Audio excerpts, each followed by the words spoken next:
Thank you very much. Thanks for the invitation, Ed. Thank you all for having me here and attending to this meeting.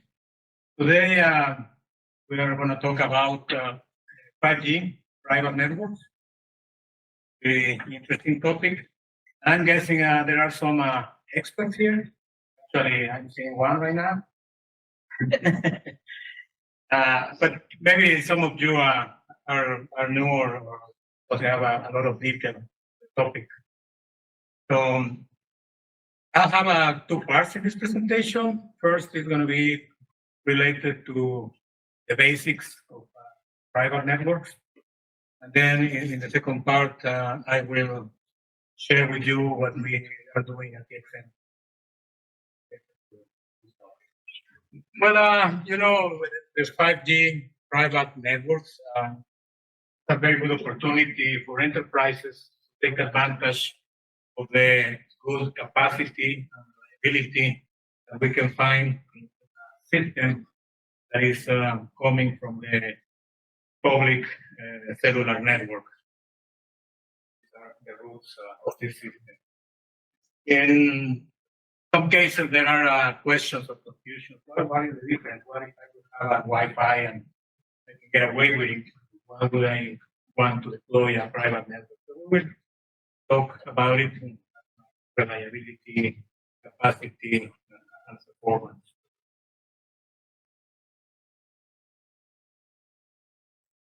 So one of the important things in 5G private networks is that they are coming with security from inception.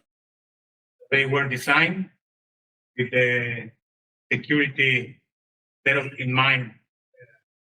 So this is coming together with it. It's not something that you have to add on top, put third-party products or other things to take care of the security parts. It's coming along with it, and we will see a little bit more in detail in coming slides.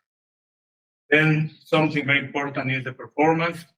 We are talking about opportunities in the industry, like manufacturing, like logistics, like ports, mining, that will really benefit from very, very reliable connectivity, very low latency, very high security, speed, quality of service, to deploy solutions related to IoT, to Industry 4.0, and all that stuff that is available there. Some promising things like autonomous cars, that kind of technology is a thing. It has a very comprehensive coverage and mobility, because when you deploy a network for that, you make a very good design. You check the whole premises, the needs for speed connectivity in the different parts of the premises, and then you design the network according to that. And it's also subject to scalability. You can grow it as it is needed. The networks can be standalone. A couple of weeks ago, I was in a presentation for the case of the Port of Los Angeles. They deployed a private network over there, take care of the whole port operation, which is quite complex. These huge cranes unloading containers from the ships and putting in different places, in trains, in trucks, and very, very complicated and non-stop operation. And they replace a few hundred of Wi-Fi access points to a couple of radio base stations to private networks. And they reduce a lot of the cost in terms of administration, and they gain a lot of performance, security, and reliability of the port operations. And that network is completely standalone, so it's not connected to the operator. Comes to the cellular side of connectivity. It runs in their own SIM cards, their own devices and their own core and their own radio base station. So it's completely isolated from the operators. You can also have a hybrid architecture that you do it in coordination with the operator. So you can share part of the network functions. We will talk a little bit more about it. And one important feature is the network slicing that we will see in detail.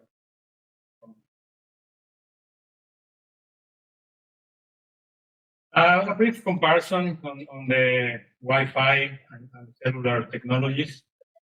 On the first row is the current or former technology, which is Wi-Fi 6 and LTE. And in the next row, we will have 5G and Wi-Fi 7.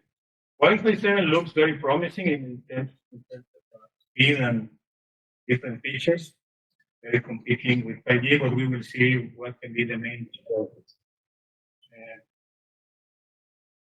Speed comparisons would be like if we're talking about Wi-Fi 6, 9.6 gigabytes per second, LTE 300 megabits, 5G up to 20 gigabits and 46 Wi-Fi 7, which is very, very high. So the different comes when we take into consideration the coverage and the device capacity, the density of devices that we have.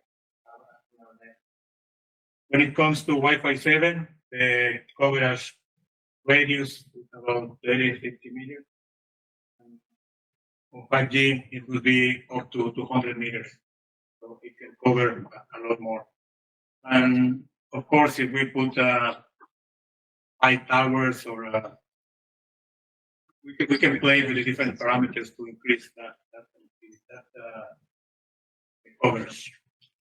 And when it comes to device capacity, with Wi-Fi 7, we talk about a couple of hundred devices per access point. And 5G can go up to 1,000 radio base station plus the largest coverage. Then, well, the backbone connectivity could be Internet or fiber, and the quality of service in 5G can be completely controlled because if you have network slices, you can set one slice with one type of quality of service, or the slice with one type of quality of service, depending on the needs of each of the slice, and that way make a better usage of the resources that we have.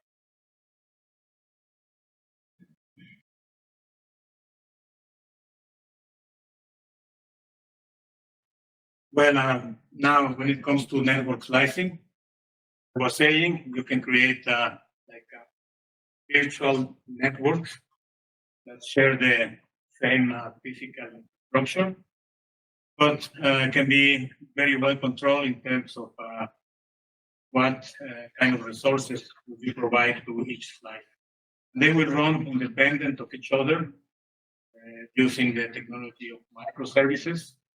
So these network functions that compose the 5G ecosystem will be replicated per slice, and then you can control how much bandwidth you give to each slice. You can control the different quality of service parameters. So you make sure that you have a massive IoT devices network but they are just transmitting, readings every minute or every 30 seconds. Then you will set up that slice to carry these small messages that are coming up every 30 seconds or so. But then probably you have another slice taking care of the operational network of a mine or a production line. That you need to make sure that it's very reliable, redundant, with very, very low latency and a good bandwidth. Then you set up the other slides for that. So if you're talking about autonomous vehicles in the mine, you have to make sure that it don't stop. So you define slices per service, and then in that way you can be very flexible and get the best benefit from the infrastructure that you have. When it comes to the operators, it helps them sell commercially the slices, different prices, different quality of service. It's very flexible in that term. And I was telling you that the 5G private network we created with security in mind since inception. For instance, I have here some of the protocols and standards that are used to comply with this. When it comes to integrity, it's making sure that the signaling messages are not tampered, that are not altered. So you make sure that this encryption, which are string ciphers, block ciphers, avoid that you can have some men in the middle, right? Putting in the middle of the messaging flow and dropping or redirecting the messages to malicious sites or doing some things. Then the encryption, that is the confidentiality, make sure that all the data that is flowing to the network is encrypted and cannot be deciphered, and there is no room for information to be lost. Then the third one is related to the subscriber identity. Previously, it was used the IMSI, this number that we had in the SIM card of our phones, which is our subscriber identity, and oftentimes was transmitted just in plain text, clear text over the network. And this gives room for rogue radio base stations to be listening to different and being aware of the subscriber identities that are trying to use the infrastructure, which can be used to impersonate or to do malicious activity. So this is all covered with these different ciphers to make sure that everything is under control. On the bottom on Square, the first three are the thing that I already mentioned, but also when it comes to the network functions in the network, they are also communicated, sending messages to each other, and the messages are encrypted using TLS, network security. So also the communication between the network functions and 5G is covered with encryption. And then we have a key management to make sure that the certificates are safely stored. And finally, the firmware and authentication at the radio interface, which is the last one, is also covered. So in a few words, everything is covered in the user equipment all the way to the whole network. It's cipher and there's nothing more.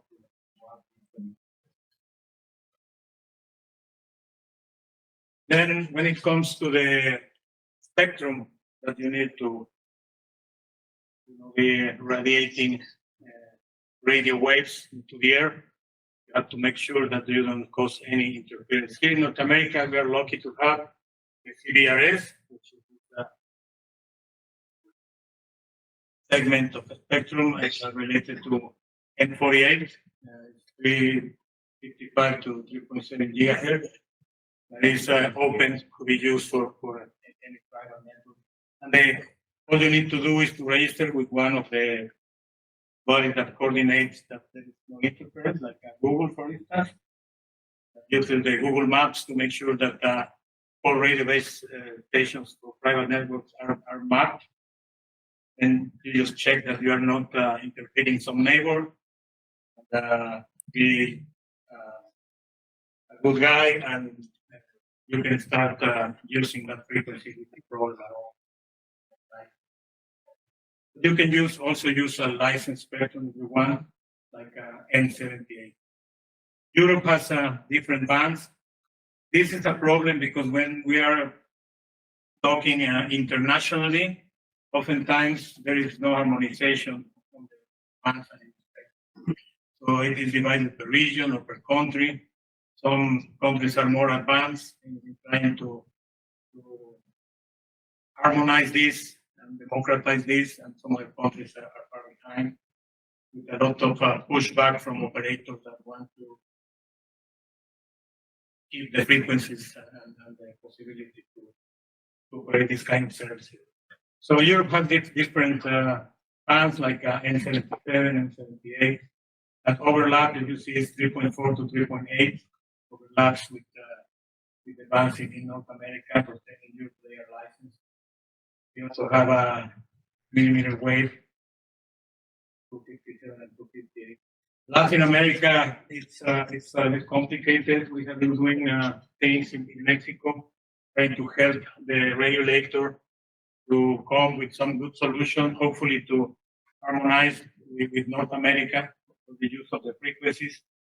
But it is not an easy task. They just recently, because of political things, they extinguished the former Federal Telecommunications Institute, and new people from the new government are coming, and they are trying to change the rules.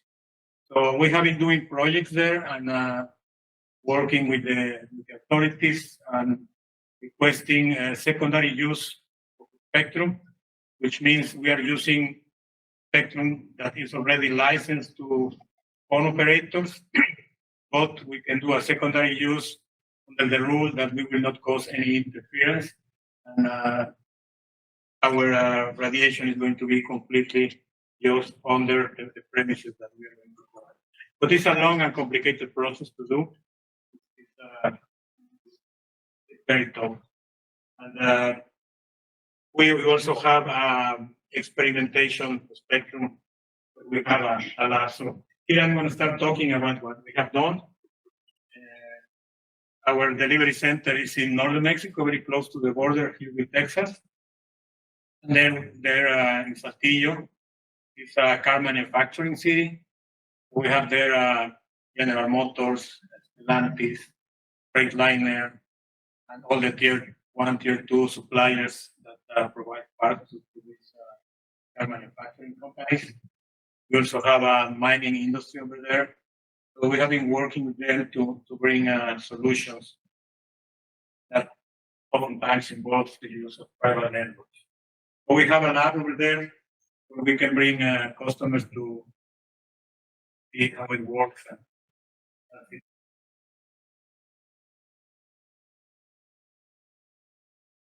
well, as I said, one of the key challenges is the spectrum acquisition. I already commented. Sometimes it's a showstopper if you don't manage to solve this problem. Also, to import the equipment to clear customs to make sure that it complies with the local norms to be connected to the power cord and the network. It's also a long process that I have to clear. Some equipment is coming from China, some equipment from Europe, and different rules for the importation of customs. Then, of course, you need to integrate with existing systems.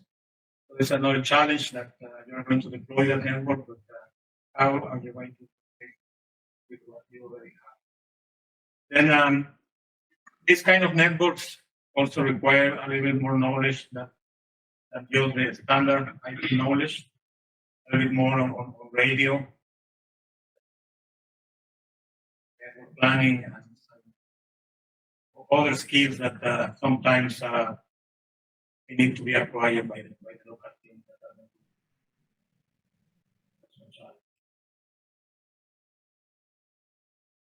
Then you can have a standalone network, as I mentioned, the example of the Port of Los Angeles. But you can also have a network that is interconnected with the operator. One way to do it is to do a regular roaming. When you travel to Europe or wherever and you roam with the operator over there, and you can do the same. You have a user that has a line, like T-Mobile with AT&T or whatever, but on premises, they roam into your private network, then you can make it work. For that, you need coordination with the operator because you need to go to the control function to validate the user data, to check the policies, to see what kind of plan they have. And then the internet web 2, you can do a local internet connection, but you can also refer the subscriber back to the mobile operator, and then the internet will be provided on that side, which of course is a much longer way that go a little bit against what we are looking for, something very, very low latency. But with this, you can do a lot of combinations. You can have equipment on the edge. You can have the radio, not just the radios and a centralized core, but you can also have more functions on the edge for applications that need very fast response. You can play with all this and come with different solutions. You can have your own SIM cards deployed in your equipment. You can make an agreement with the operator and then buy SIM cards from the operator and have the networks interconnected. So you can play with all these things depending on what exactly you're looking for. In some cases where it's complicated to get spectrum, one way to go is to go and buy it from the operator and try to find a way to make a business case. So it's attractive for them, it's attractive for the customer and for the integrator, which is Arcade and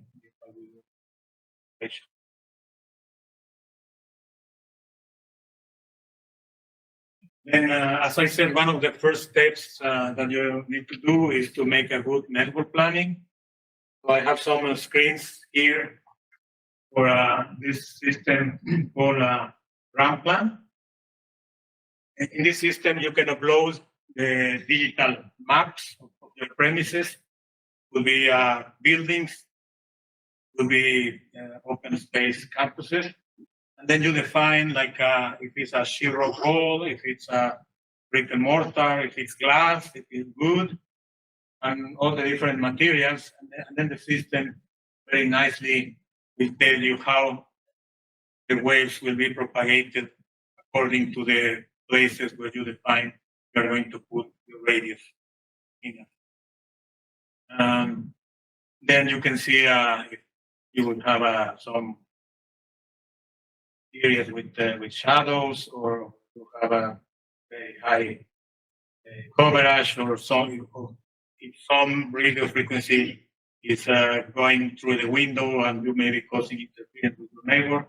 You can do all this with this application.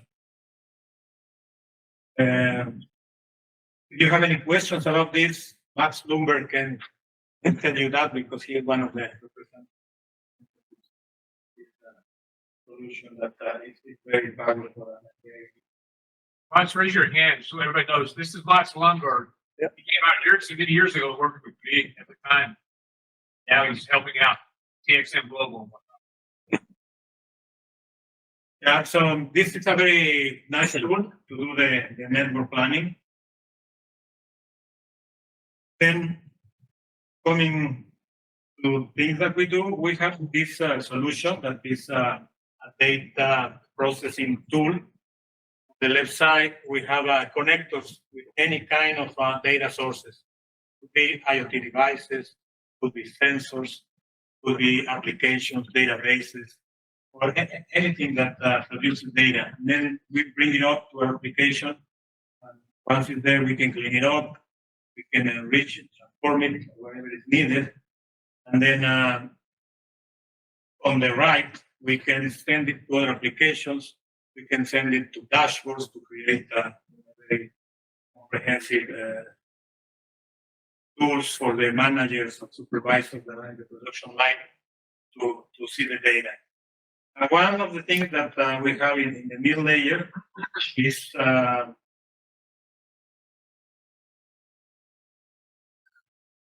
it's a process engine that can detect changes in the data, trigger workflows, and then do applications. We can start a pump, we can turn on the lights, open the door, send information to another application, or we can launch trigger alarms, send messages to Twitter or Telegram or whatever is needed.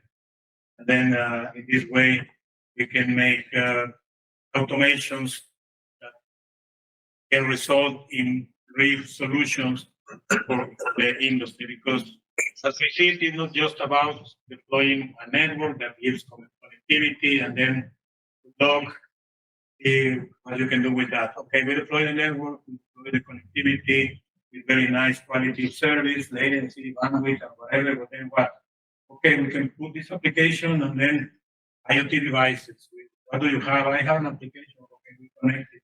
And then we produce automations with it. So that looks like you're using Node-RED. Is that correct? Yes. That's what the picture was. All of our solutions are using open source components. Yeah. And that looked like it was running on a Raspberry Pi 4 is what it said with Node-RED. Yeah. This is one of, the use cases are endless. Agricultural example, when you are checking sensors for temperature, for humidity, for luminescence, and then you can make automations to start the irrigation, to start the cooling or the heating system, and then producing the dashboard so everybody can be monitoring this. So we have the Lego, the building blocks. We can assemble in different ways to solve different kind of problems. Other is the industrial for IoT. We can be reading different kind of things and then doing the same treatment of automating and taking actions. I have we took this video just recently in an expo that we were participating. This solution is using computer vision AI to identify that people are wearing the safety equipment, and they also identify the kind of worker depending on the color of the helmet or the clothes that they are wearing, and they know if an administrative or therapy or whatever it is, and then if they are wearing the equipment or not, they can take action. As for instance, if someone is not wearing the safety equipment, they can take a picture and then send it to HR directly for feedback, or you can open or close the door or launch a alarm or whatever. And then we have these Grafana dashboards. I think we have a question. Are they going to get completely naked, or do they stop it? Yeah, that's when the alarm is and then closes. So you have these kind of dashboards that the supervisors, whoever you want, can be being in tablets or in computers.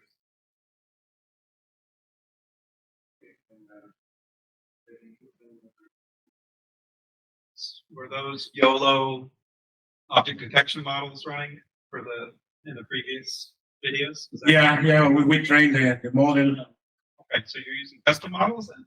Yeah. Oh, okay. Nice. Can you repeat the question? I'm not sure if I can hear in the back. I asked whether he was using YOLO, which is a type of object detection model.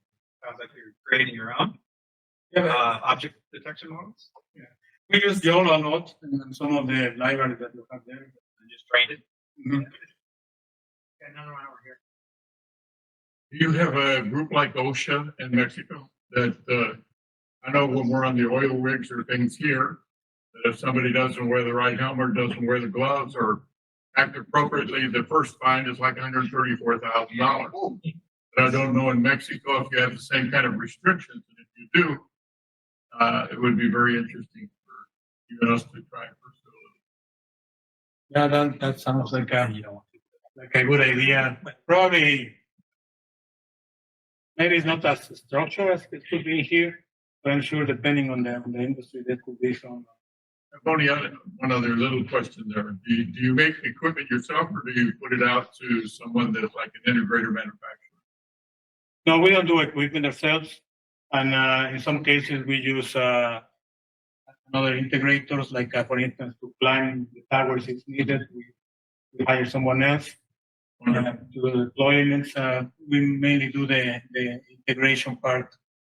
They said mainly using open source components. And, well, the radios you have to buy it from. We're an integration manufacturer, so I was just wondering. I'm certainly going to give you some information before we leave. Okay. This is a detection of a simulated person and a simulated forklift. Radio control, small car, big dog. Then the computer vision is also detecting the proximity of the person and stopping the car in case it gets. You can see that it's not red. This screen gets red because it has detected that this is close to the human. We were doing this for GM in Mexico to make sure that big forklift they have never hit a human in the warehouse that they have. Do you know roughly what percentage of spectrum is in the US allocated for private mobile networks like this versus public networks, and also the devices? What percentage of mobile devices are on private network compared to public carriers?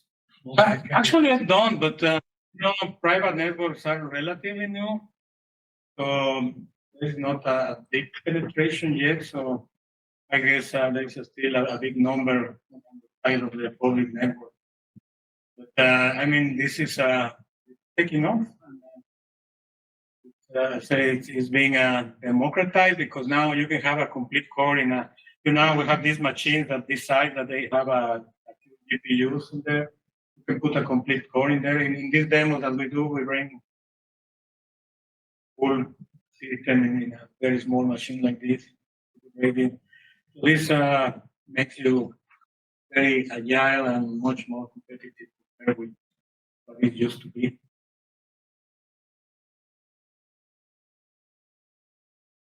Okay, so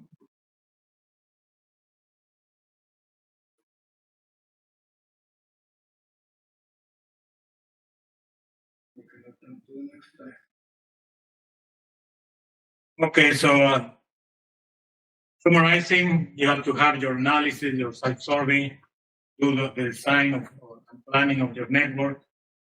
Then you have to deploy the radios.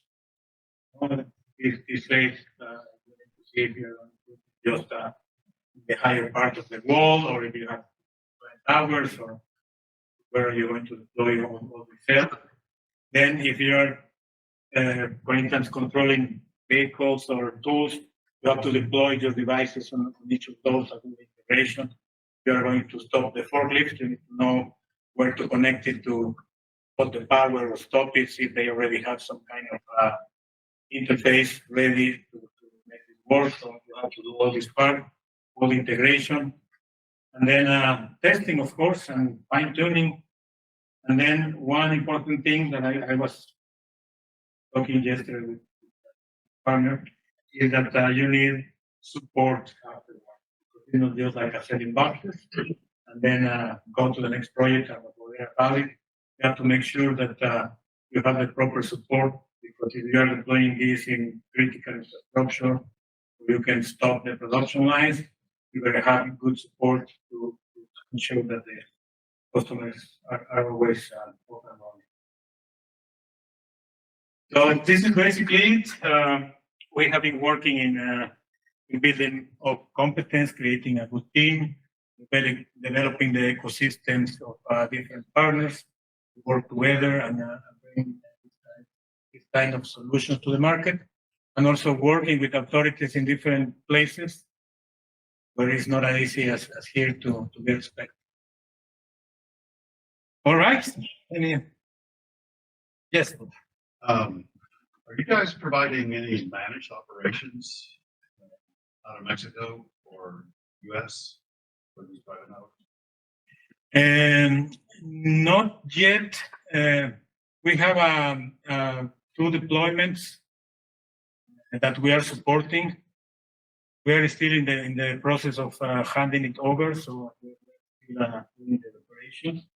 But since, as you know, we have a network operation center down there in Saltillo, I think the natural thing is that we will offer these operations, managed operations from outside. But not yet. We are really starting. Yesterday I was in Mexico City talking to Ericsson because they have decided they want to create an ecosystem of 3 good integrators. A big change of strategy than it used to be before. So, yeah.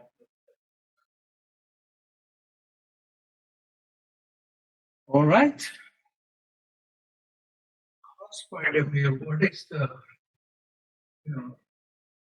cost per device for these private networks as compared to just using the public network for whatever, 500 or 1,000 corporate people? Does it have a cost advantage or any other advantage? Yes, it does. Actually, it's a wide range of prices depending on the suppliers. Now there are many suppliers from Asia offering radio base stations starting at $2,000 radio. If you compare it to what used to be the cost for that, in huge difference. Then letting more smaller integrators to do this don't have a very big overhead costs like a huge company to reflect into the final price makes it even much more affordable. So I cannot tell you numbers, but I think it's a fraction of the price. Are you all doing anything beyond private 5G? Do you get into the device management? So somebody asked if you're doing management, but are you installing any of the devices in the rest of the network bit, or just really the pipe? We have been doing more of it because we haven't had any massive deployments yet. We have been working in deploying the first solutions so the customer get used to it, start to trust it and see how it works. We can integrate. So the small devices, we have been doing those by ourselves for the moment. But when it becomes a bigger operation, I think we would have to use all partners too. It's as you were saying, you cannot go business on your own. You have to work with ecosystems. So 5G slicing is just now happening this year in the US. I don't see a lot of the larger country carriers doing or even having a roadmap just yet. I just want to hear your thoughts on slicing, because with the big carriers, they can now dedicate, resources for these type of projects as opposed to putting in additional infrastructure. Yeah. Can you kind of repeat this question? Yeah, the question is if the current carriers have any roadmap on really deploying this slicing technology.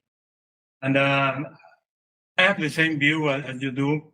This kind of 5G deployment first was like a commercial hit to try to, take advantage of the window, the buzz about 5G. A lot of carriers just deploy the radio side of 5G so you can see on your phone, oh, it's 5G. But in reality, It's behind that is non-standalone. just LTE. Or, it was commercial drivers. So most of us in our phones, we haven't seen the real difference between 4G, LTE, or 5G. Okay, we got a new phone, it says 5G, but for me, Depends on the carrier. it's almost the same, right? So in reality, 5G, I don't think it's huge yet. No, it's here. It's with slicing. Yeah, but I mean, The city of New York, 5G slicing for the whole city services. okay, but Yeah. but it, I mean, if you But it's put it a in package agreement, a perspective lot of of the them. whole Yeah. nation, just in very few spots, and probably private networks are some of the ones that are going to be doing this completely. I don't know if they really have a roadmap. I know that at some point they said we have spent a lot and we are not seeing the return yet, so let's hit the brakes and see when the time comes that we have recovered the investment, and then we can talk about putting more into it. I don't know. But the nice thing with the private network, is a smaller network, you control it, and if you have your core support standalone, you can do that. Now this course has Services. gotten cheap, right? Yeah. Yeah, we work with two cores. We have one core that we just took Open 5G, the other open source things that we do, put it in operation. We feel this is good for a small standalone networks that they don't need a lot of complexity. But we partner with other guys, Blue Arcus, that they do a very nice core with a lot of stuff. That one includes the slicing part. So as Matt said, if you have the control, then you can decide to go for it.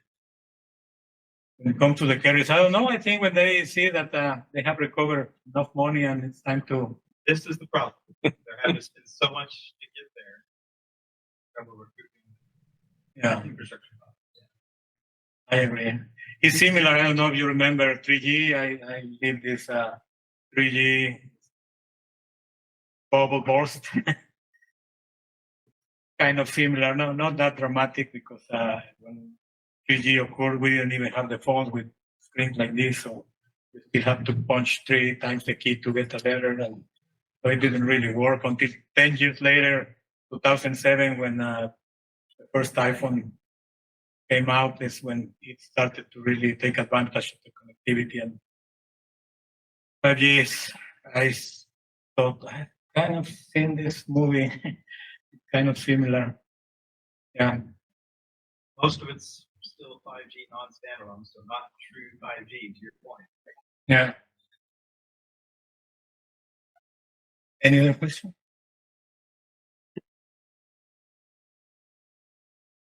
Carriers, in case of hybrid network, when the carrier spectrum is used to provide private services in these docks or remote areas, if the coverage is not there, are the carriers prepared to invest in base stations, to provide coverage for remote areas?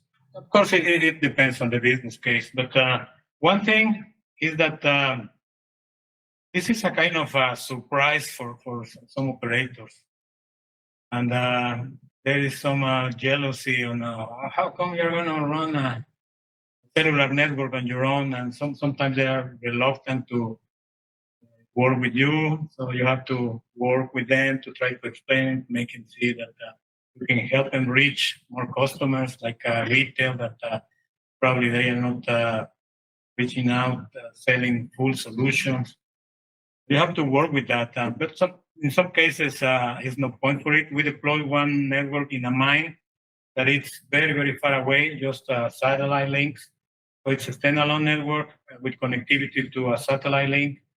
So this satellite link it's paid by the company, and the carrier doesn't really care about it. The same as rural telephony. If just 5 subscribers, why would they care to bring unless there's phones for it? I could add a comment to that, because some of the big operators still use the multi-operator RAN, or RAN or MOCN, multi-operator. They could double dip on the radio and route traffic accordingly with, immediate separation. So it's just, it's not even really considered public. But the radio could also be used for public service, especially in the case when it's bad, already bad coverage or no coverage. So Right. and they have to have the business case to make that. For that particular. Yeah, I didn't mention that, but this technology can be used by operators to do coverage extension without the need to deploy a huge new radio base station, just a data link to a rural area and then put some small cells there. Then you have a extension, you have extended your coverage in a very efficient way. That question. What about the endpoints? And you set up CBRS, certain frequencies, bands are there. But then the endpoints, does it then get converted from to Wi-Fi or WAN or something else, or even the sensors still cellular in the sense that you can directly connect to your? Yeah, there's also a challenge. There are some devices 4G compliant, a lot of them. Little less on 5G. It's pretty new, so you don't find a lot of devices that are already It's too expensive. 5G compliant. But for instance, there are video cameras already 5G compliant. In other cases, you use CPEs that you connect locally to the device and then the network. We made an application for workers that go to the factories. They use these buses to bring all the people from the city or town to the factory very early in the morning. And we put face recognition cameras, and then through 4G connection, make the face recognition, and then assign the person to the production line spot that they do. So in this case, we use 4G small CPs. But when it comes to 5G, just struggle a bit to find all the devices that are very compared to 5G. Still kind of bleeding edge. All right, let's give Victor a big hand.